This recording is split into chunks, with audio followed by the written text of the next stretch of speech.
Welcome to our new program of the United in Diversity. We are broadcasting live today from IAS here in the Philippines. We want to welcome you who are watching us online and those who are watching us on TV. We want to welcome you to our program today. Today we have a very exciting program, and this program is entitled Love in Any Language. Several years ago, maybe a couple of decades ago, somebody used to sing this song very well, Sandy Paddy. Some of you have heard that song. And we thought today would be an interesting moment to have love in any language as our theme.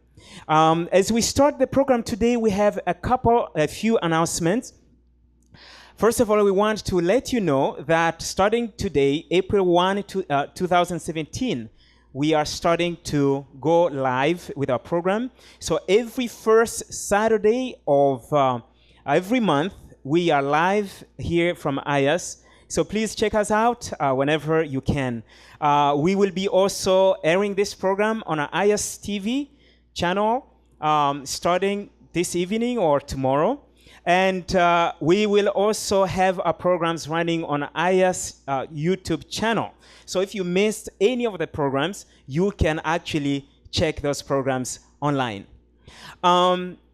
We have a group of people here, interesting group of people, who are going to talk to us about multicultural marriages. I have invited them to join us from different countries, and you're going to meet them in a few minutes. But before we do this, I just want to give information to everyone that views expressed on this program don't reflect IAS. They are only opinions of our program participants. So when you have something, a question about what has been said here, please don't direct it to IAS, direct it to the people who said it, or direct it to our email address, which I'm going to share with you at the end of this program. So to start with this interview, I want us to meet our participants. And we're going to start from that side. Please tell us your name, where you're from, what you are doing here, just briefly. My name is Gioy Cruz, and I'm from Brazil, and I'm teaching theology here at IAS.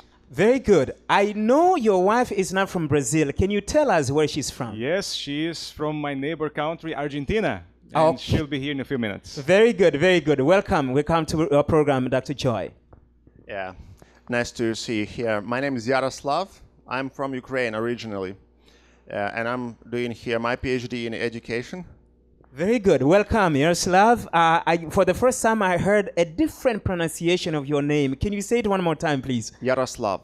Okay, that's much better. Now I can definitely live with that. Okay, thank you. Very good. Welcome, welcome. Many people here at IAS, we always believe that Yaroslav is from Russia, but he is not. He is from Ukraine. And your wife, let's meet your wife. Tell us your name and where you're from and what you're doing here. Yes, I'm Lilia Avdiyenko, and I'm from Russia. And I'm taking PhD in curriculum and instruction here. Thank you so much. I don't know why we have developed this thinking that both of you are from Russia. Actually, you are not. You come from two different countries. Welcome to our program. Next person, please. I am Cedric, and I come from Belgium. I'm doing my PhD in religion here. Welcome, welcome, Cedric. You know, I always thought Cedric was from France. I think many of us here believe he's from France, obviously because he speaks a lot of French. Can you tell us why we think we are from France, or? Well, when I first introduced Belgium, most of the people didn't know where it was, so I always said it's beside France. So I say, oh, you're from France. So that's how I became from France. Well, for our viewers and our participants here in the audience, let's just make it clear that Belgium is a different country. It's actually next to to France. All right, welcome, welcome. And please, your wife is just next to you. Can you introduce yourself to us, please? Yes. Hello, I'm Stephanie Jonathan. I'm from Indonesia. And I'm here to support my husband to finish his study. That is wonderful. That is wonderful. And for those who are watching online or on TV, Cedric has been a a great blessing for us here at IAS. He has been teaching music to a lot of people and a lot of children. We have had a lot of concerts here that he's been leading, and so it's such a pleasure to hear the other side of him. So let's go to the differences that come from all these countries. We have 5 countries represented here. We want to understand specifically how you live with somebody who's not from your culture. And the question I have for you right now is to tell us how you met your spouse. Anyone, how did you meet? All right, I will start. It all started in 2004 when I graduated from my school, from the university, and I came to Zaoksky to teach there. And he also graduated from his university in Ukraine, and he came to Zaoksky to study there. So it was coincidence that we met the same year, and he was actually my student because I was teaching English, and so he entered the classroom, and so I was teaching English. He was your student? Yes. Okay, okay, this is exciting. Yeah, but the time when our relationships started to develop, at that time he was already employed, so he was also teaching. Okay, so when you were, he was your student, basically he was just your student. Okay. Actually, my initial idea was just to get A for English class, but that's just kidding. Just don't take it seriously. So you got more than what you bargained for, obviously. Yes. Okay. Yes. Okay. Can you tell us your side of the story? Yeah, the side of the story that I remember I visited my parents. That was winter vacations, and I brought a special yearbook and showed just my classmates there and my teachers there. My dad, my father pointed at that girl and told, "This is a girl. Look at her. You should look at her." And I didn't answer at the time or anything specific, but I thought maybe my father is right. So when I came back, yes, and I arrived to to Zaoksky, that was Russia, and I started looking at the girl. And that was March 8, 2004, when I bought flowers, and I gave it to her, and I asked her if we can just have friendship. Yes. You know, one thing that happens on university campuses, people get to meet their spouses. And I want to encourage those who are still single here at IS to consider that, to learn from the Diego family. Yeah, she was smart, beautiful, so why not? I thought my dad was probably right. Very good. Let's go to, since we are there, let's hear from Dr. Cruz. In Brazil, how did you meet your spouse? Well, I met my wife in a very far place from my country. It was in Africa. Oh, this is interesting. Long so way. you had to, you told us that you come from neighboring countries. Yes. You had to fly to another continent, To meet far each other. away. How many hours was that? Oh, at least 8 hours. 8 hours flight. Yeah. Okay. So I was studying there, and I remember I was praying for finding someone who could be at least close to my culture. And I remember I came into a phase that I was really fasting, and praying, because I didn't find, someone who was like me, would be working with me and living with me for the whole life.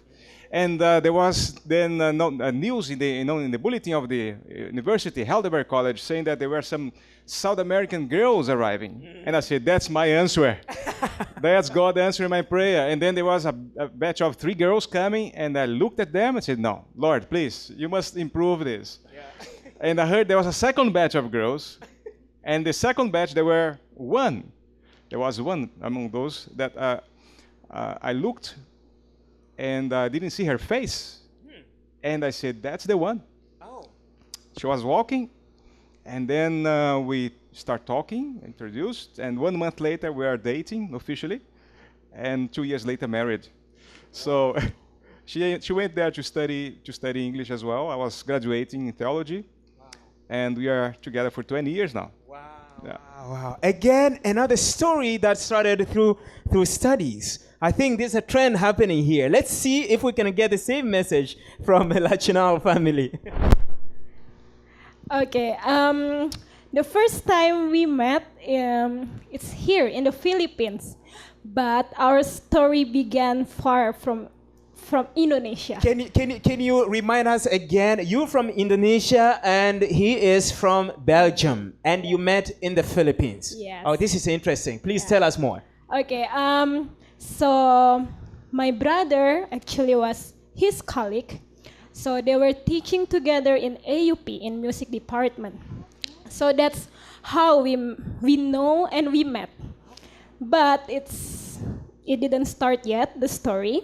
So since they were colleagues and they always have concert, maybe travel everywhere, and one day my brother decided to ask him to go to his wedding. So the wedding is in Indonesia, and nobody took care of him because my brother was busy, of course. And the only one, it's me who needs to take care of him.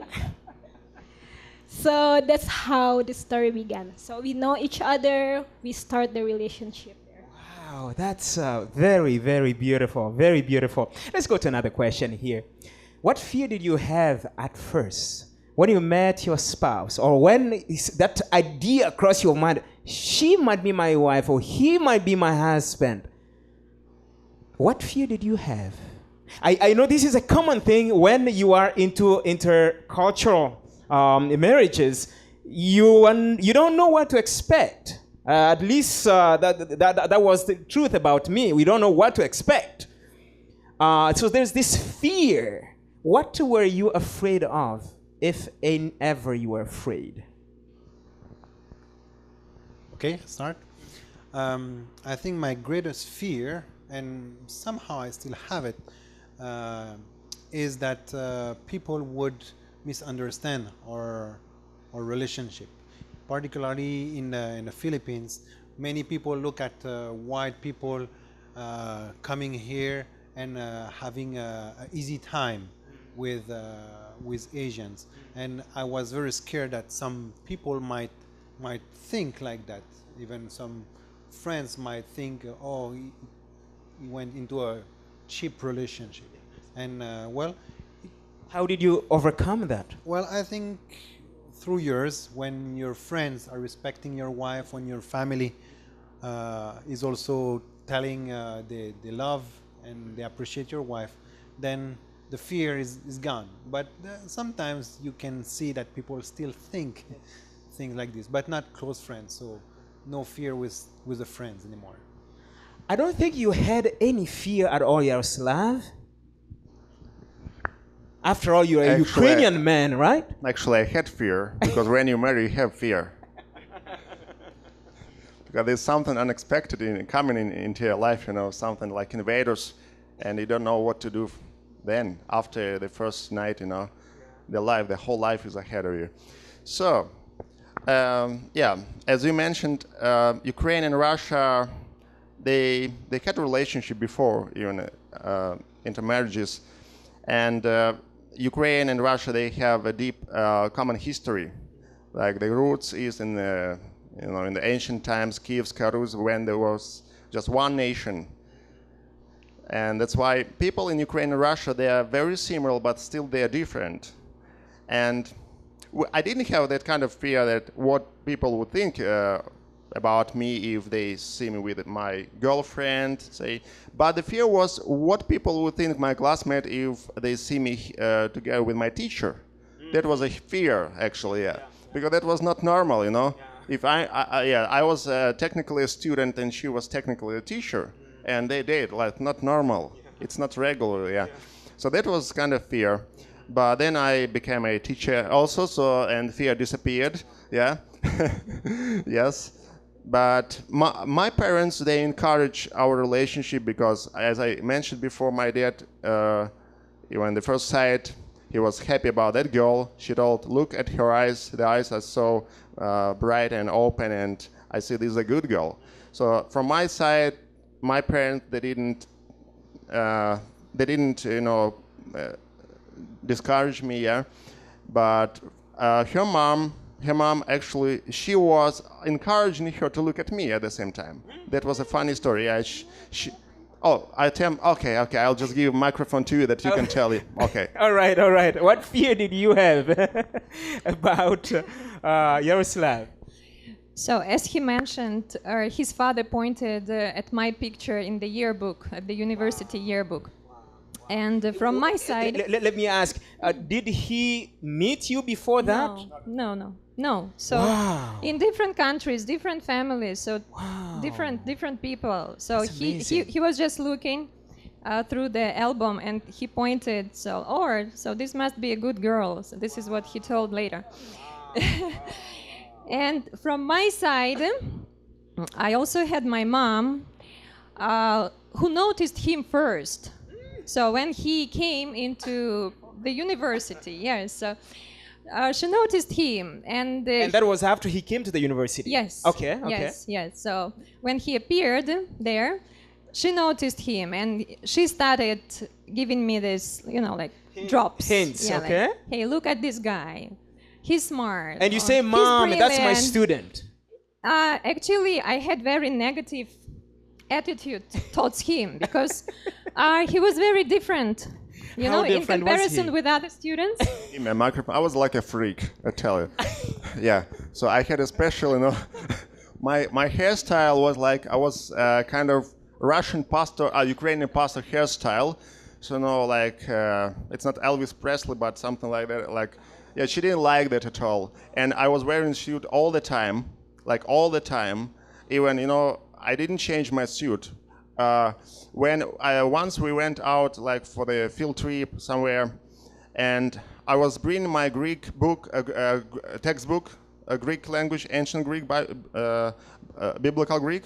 And while they were playing basketball, I was just sitting in my suit and reading the book. Yeah. So I was a freak. Can you imagine? So other students wearing T-shirts and enjoying the sunshine, playing different games, and he was sitting in the shadow and reading his textbook, so preparing for his classes. Wow. And he was always wearing the suit, the tie, even going to the cafeteria, everywhere, Yeah. And it was annoying her so much. What was wrong about that? It would be nice. It's like, this man is formal. He's a good guy. There was the time, it was actually exam day, and he did not show up. And I sent some students telling, hey, it's time to start, and this guy is not here. Please tell him that he should be here. And when he showed up, I asked him, so what's up? So because we have to start, and it's exam. And you know what he told me? Sorry, teacher, I even forgot that today's exam, and I even forgot what your name is. I was moving the furniture the whole night, so I forgot everything. That was my excuse. Wow, this is interesting. How did you overcome that fear? Obviously, you were scared of him because he was kind of weird. How did you overcome that fear? It all started in March, as he mentioned. I had some problems with my computer, and because he was a computer person, I invited him to install some programs. And so later, I thought it would be good to thank him. So I treated, with some food. And this is how it started. One time I invited him, and then the second time, and then he brought a bunch of flowers. It was Women's International Day, March 8th. And, Do you roses, remember the flowers? Yeah, roses. Roses, red roses. It's the symbol of love. So I started thinking, this should be something in there.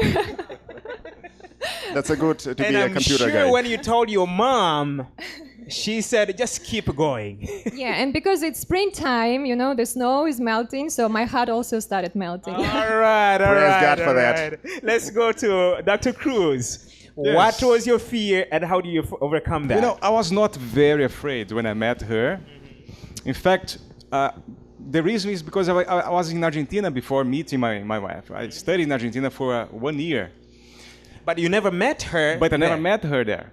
Was it in the same university? Yeah, she was in Argentina, but she was not there. Okay. And later she came to Africa, and I met her in Africa. So I fell in love with the Argentinian culture and many things there. So for me, it was very nice transition. No big deal, you know, for adopting many things and understanding many things. Okay.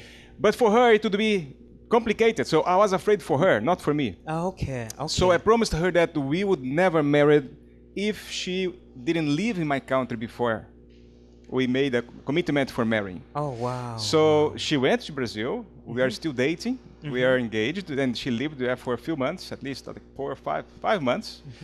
And we broke up, as I previewed. You know, we broke up because it was very intense for her. You know, Brazil and Argentina are very different in many ways. Wow.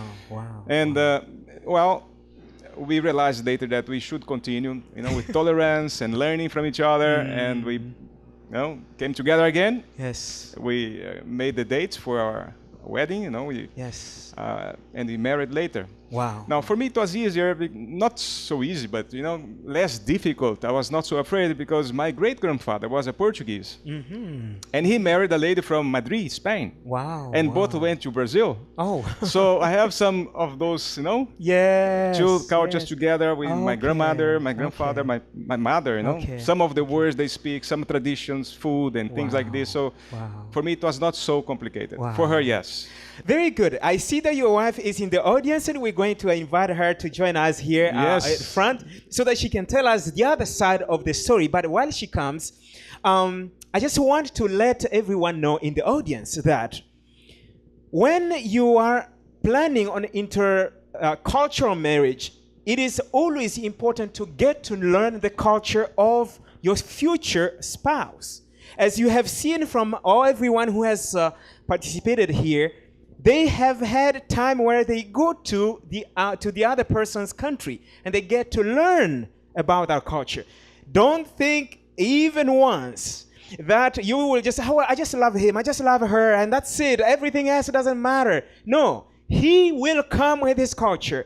She will come with her culture. And things that don't make sense to you will make perfect sense to him or to her. And you say, I just don't understand why you keep doing this. And it's because he comes from a different culture. It's because she comes from a different culture. So that is an excellent example of what you do. You get to sit down and actually learn the culture of your future spouse. Yes, you want to add something? Yes, we had some crisis, of course, and I bought And that is a given? a few years ago, I bought a very nice book called Intercultural Marriage. Oh, nice. And one thing that's nice here, and by the way, she found this very nice text, is any marriage is like a game, a very serious game.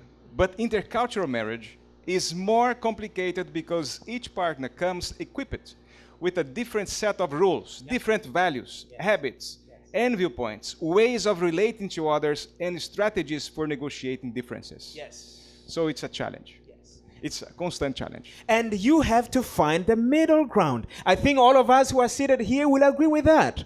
You know, I said upon someone, this is the way, this makes perfect sense to me. So no, it does not make sense to me. And so at a certain point, the first 2 years are like that. After that, you have to, you find that, we have to find a common ground. This is the part that I cannot cross. This one I can negotiate. And over the years, just like people who are married in the same culture, the first 2 years are adjustment period.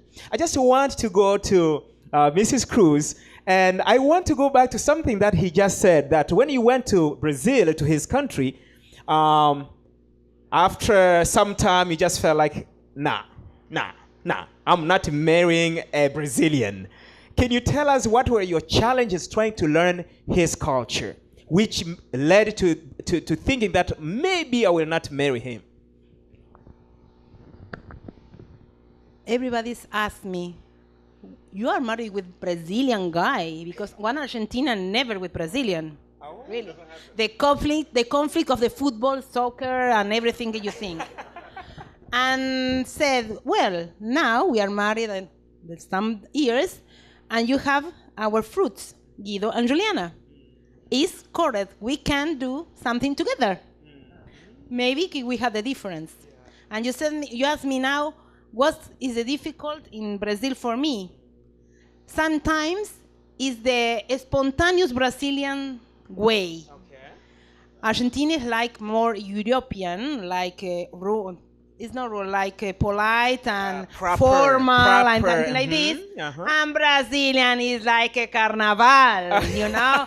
Everybody is like this, is openly, you know, looks totally different than me. And sometimes the first moment is okay. Yeah. But later I told you, it's a little bit said, why the people is like this? It's Brazilian. But me, and I don't care about these kind of the things now. But sometimes you feel like a transplanted in another place. You know, one thing I think I change in my mind is the Brazilians is one say conquer my heart. Because the way the Brazilian is, it's no problem for anything. Me, it's problem all. But for them, no, it's okay. You know, later or maybe tomorrow or something like this. And this is the Brazilian way.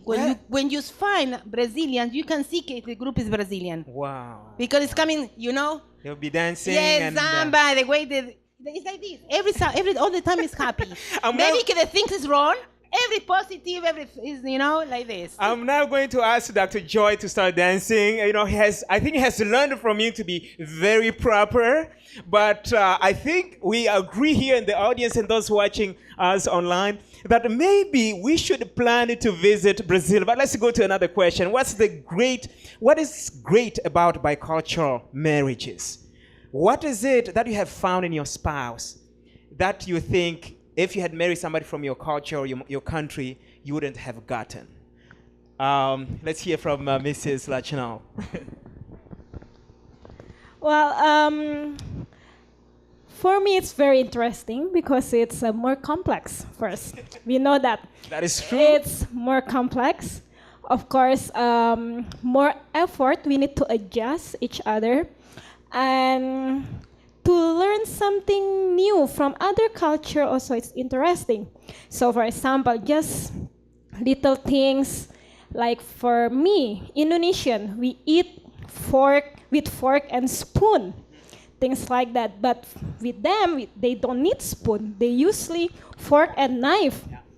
And things like that first time I feel like it's not practical. How you eat rice with a knife? Or, I mean, how if you want to be fast and you still eat with the little things or with the fork while the spoon is so practical. But these little things that I learned, that I try to appreciate things, make me like accomplish more. Thank you so much. I just want to give you my personal experience with this food and eating preferences. I remember when I went to meet my in-laws here in the Philippines. That was back in 2000. I remember being served food, and I know my wife will agree with this, although she was not there at that time. She was working in another country. I remember we were eating. There was rice and fish and all kinds of things, a lot of food there. And I discovered that the rice didn't have a serving spoon. Well, I was looking around trying to see what we'll be doing. And so I saw, I had to just watch what was happening. Before, when you're a visitor, you don't want to be the first one. And there's something fishy. So I watched. And I saw the first person using his own spoon, that was my brother-in-law, using his own spoon and putting rice from the big platter there and putting on his plate. I said, okay, yeah, well, that makes sense. He has not used his spoon yet, because if it's been used, that will not be good. And then I see my mother-in-law, she uses the traditional way. No, she doesn't want to use a spoon. She wants to use her hand. I'm there, it's like, Mom, can you please just find a spoon somewhere? Of course I couldn't, because it was my first time to meet her. Let me tell you something. When you learn to accept the other culture, it becomes a lot of fun. Fast forward. This happened last year, 2016. My mother-in-law was with us. We were celebrating her 83rd birthday. And we decided to go traditional. Some of my friends saw this on my Facebook. We did not have any spoon or any fork, nor any plate. We used banana leaves. And everybody had to use their own fingers. But we had serving spoons. Let's go to Lilia. What's great about bicultural marriage? We've been thinking about how different we are, and maybe we are going to disappoint you. You see, we look the same, and that's why maybe people thought that we are both from Russia. And in other terms, in other dimensions, also food, or customs and traditions. So everything is the same, maybe except language. And language, I can understand 80 or 90%. Oh, okay. The alphabet is almost the same, and the way the words sound also the same. So we were thinking, what makes us different? And we could not actually find. But I would like to add something to her message here, because she has also a background, Ukrainian background. That's a thing that she understands my language like 80%, because her grandma and grandpa they're from the Western Ukraine. So it makes a difference in also in our relationship as well, because she has that roots in her back in her grandma's house, knowing the things there. So when we met, we also had the same actual understanding of life, how it's set up. But also the language is still different. It's still because our language, Ukrainian language, is closer to the Polish language than to Russian language. Polish language, there is more similarity. Yeah, like for example, I would say here, "Я тебе кохаю." I guess this "Я тебя люблю." This is the way it sounds in Russian. Yeah, but "Я тебя кохаю" is Ukrainian. So and "Ты мені подобаєшся." In Russian, "Ты мне нравишься." I like you. Some people compare Russian and Ukrainian language like in terms of English and Dutch language. This difference and this similarity. Yeah. Let's go to another question. How does cultural difference affect a bicultural marriage? Let's start with Dr. and Mrs. Cruz. Well, it affects in a very positive way. That's the way I see it. You have freedom. And that freedom happens because you can choose the best from both, in anything you do. The language, for instance, if you're talking at home, you can choose the shortest word or the best way. My father, my parents won't understand my children, right? Wow. When they came home, because we go just the shortcuts and we communicate between ourselves very fine. Wow. But people outside from our environment, they will be like, what crazy people are these, no? Sometimes I say we speak Babylonian here. Oh, wow. So food, you can take advantage of both best things, and you increase your menus, and that's a great thing. That's good. And then also you learn different non-verbal communication skills. Yeah. You see, non-verbal is a very important thing. Yes. When you talk only by your hands or showing things, or sometimes for instance, I don't know, depending on the culture, sometimes you are very direct, sometimes you're not very direct. Right. If you're direct, you're being too rude, right? Yeah, yeah. So we have this difference between Argentina and Brazil. I would say that in Brazil culture, we sound, for the Argentinians, we sound like rude. We are very straightforward sometimes, and this there's no formalism in there. The Argentine nation was longer under the military regime, and they're more rigid in many ways. But it's good also because they have many disciplines that we don't have in our country and culture. So the freedom is that you can choose all those things, and when you visit the families, you can live all those beautiful things. And I just enjoy it, and my wife also enjoy it. The music, the food. By the way, there is something interesting. Let me just comment it quickly. there are at least 5 types of intercultural marriages that happens, according to this author here. The number one is those who are non-traditionals. No, they just meet people and they are out of their culture. They just, they go along with everyone, and that's great, and they marry and they are fine. The other type of people who marry someone from another culture are those who are romantic. Like for instance, I have a young man in my church before. He said, I want to marry a French girl. They are so romantic, they are so pretty, and all these. And he never met a French girl, yet he was dreaming about that. The third are those who they want to compensate. They want to marry someone who can compensate their culture. For instance, if my culture is not so rich or different or very cold, I want to go to a warmer place, so it's compensating their differences. And then you have the rebel, those who want to marry just by rebellion. I'm fed up with my culture, I want something else, and by rebellion they marry someone else. Yeah. And then the internationals, and I think most of us maybe are internationals, right? We live some time outside of our culture, and then we become, multicultural, and then we appreciate other cultures. Thank you so much. That was a very nice information. Let's go to Pastor Lachi now. What is it that affects the bicultural marriages? Well, I think I would go with Dr. Cruz in the same way that the difference makes enrichment. And I would just add, I think we can see also those benefits in the children.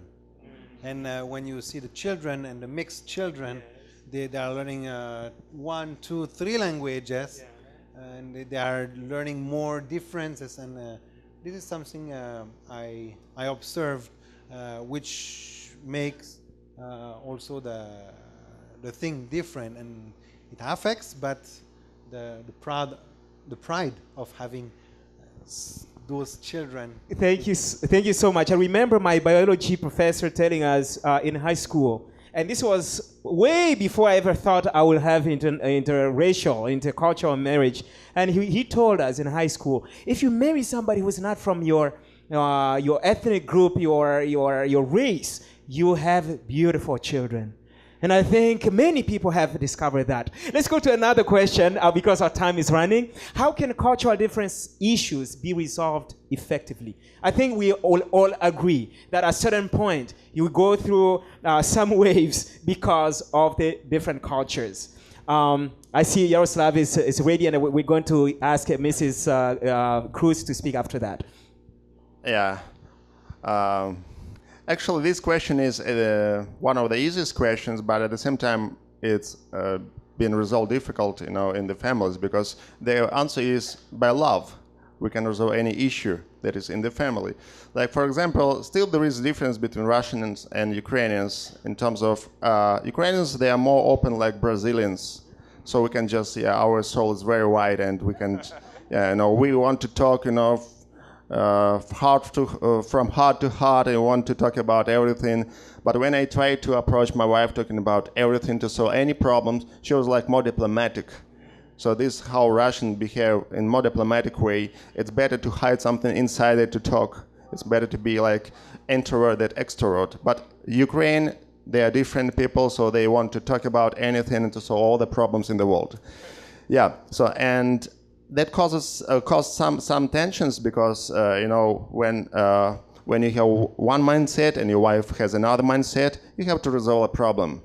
And so we learned how to. It's not like overnight. We learned how to do this in a process, and only by love, by giving up something that you feel that it's very important for you, just give up and just compensate it with love. Wow. Thank you so much, Mrs. Cruz. I think I need more time. Can I add something? One thing that I talk with my wife very often, and she knows, is that we have different forms, right? And the forms have different meanings. Some things she may say, or gestures she may do, or understanding she may have of something, for me it's a completely different thing. And we need to understand the meaning of those forms. And then maybe the second thing Sylvia could maybe add is we need to understand our traditions and make sure we make difference between principles and traditions. Principles are not negotiable. Yes. You know, she has principles, and her principles are my principles. So we share the same principles, because if we don't share the same principles, forget it. It doesn't work. I like that to be the concluding thought, and I want all of you to come up with a concluding thought about interracial, intercultural marriage. And that was a very, very nice concluding statement. But I want each one of you to come up with one. Just a short one, 30 seconds. What should people know about intercultural marriage?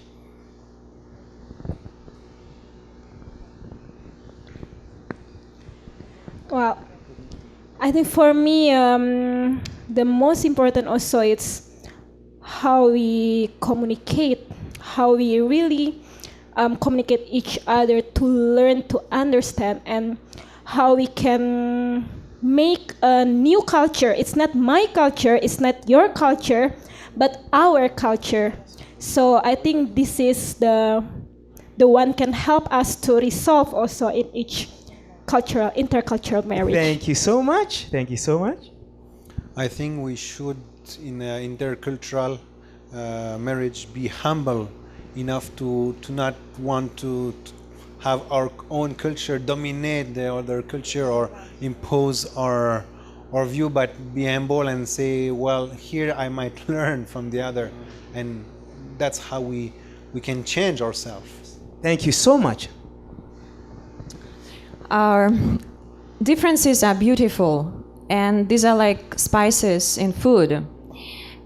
We can see how beautiful our campus is with different people here, and we can learn a lot from each other. The same we do in our families, so we learn a lot from each other. We learn to accept, we learn to tolerate, and I think this is wonderful. Thank you so much. So you believe that food makes difference, right? Yeah, actually, I would just prove the same idea, but in terms of Christianity, because I believe that Jesus Christ is the foundation, the cornerstone of the relationship. So if we are not fake but real Christians, we'll resolve any problem in the family. Thank you so much. I leave the words. Before he closed everything, we talked one word is exactly the same. Humble is not intolerance, share all of the things, and talk. When you have something is wrong with you, with your partner, talk. So you don't talk and you reserve all of the things inside of you, the relationship is beginning, broke. See, we don't talk, it's nothing. And another thing is God in the middle of us. Amen. Amen. To deal with the cultural traditions that are different, I leave the words from Paul in Philippians chapter 2, verse 3 and 4. It says, do nothing from selfishness or empty conceit, but with humility of mind, regard one another as more important than yourselves. Do not merely look out for your own personal interests, your traditions, but also for the interests of others. Have this attitude in yourselves, which was also in Jesus Christ. Thank Amen. you so much. And let's put our hands together for our participants for the wonderful, wonderful knowledge and experience that they have shared with us. And we want to thank those who are watching us online and those who are watching on television. If you have questions or comments or suggestions, even topics you want us to talk about here at United Diversity, please write to us at united@ias.edu. The email address again is united@aiias.edu. Thank you so much for being with us today. And until we meet again next time, we want to encourage you to be united in diversity. God bless you.